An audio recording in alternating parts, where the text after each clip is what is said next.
One nation one election ही व्यवस्था लागू करण्यासाठी केंद्र सरकार अगदी कसोशीने प्रयत्न करीत आहे। त्यासाठी डिसेंबर 2024 मध्ये संसदेची संयुक्त समिती स्थापन करण्यात आली।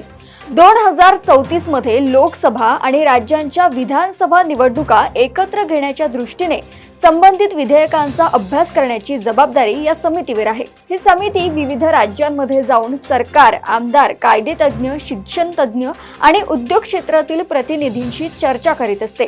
या वर्षीच्या हिवाळी अधिवेशनात समिती आपला अहवाल सादर करण्याची शक्यता आहे, परंतु केंद्र सरकार 2034 पूर्वीच लोकसभा आणि विधानसभा निवडणूक एकत्र घेण्याचा प्रयत्न करीत असल्याचे दिसते।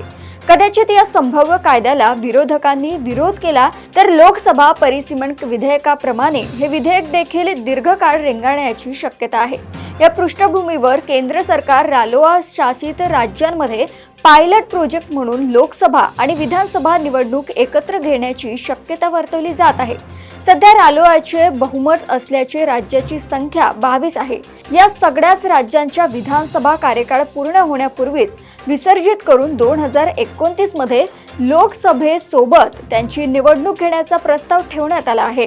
22 राज्ये आणि केंद्रशासित प्रदेशांपैकी 11 ठिकाणी 2029च्या लोकसभा निवडणुकीपूर्वी म्हणजेच पुढील 2 वर्षात विधानसभा निवडणुका होणार आहेत। तर आंध्र प्रदेश, अरुणाचल प्रदेश, सिक्कीम व ओडिशा या 4 राज्यांमध्ये लोकसभा आणि विधानसभा निवडणुका सध्या एकाच वेळी होतात। या 4ही राज्यात सध्या एनडीएचे वर्चस्व आहे। एनडीएने पुढील 2 वर्षात या 22 राज्ये आणि केंद्रशासित प्रदेशांमधील सरकारे कायम ठेवली, तर जानेवारी 2029 पर्यंत या राज्यांच्या विधानसभा विसर्जित करण्याचा पर्यायाचा विचार केला जात आहे।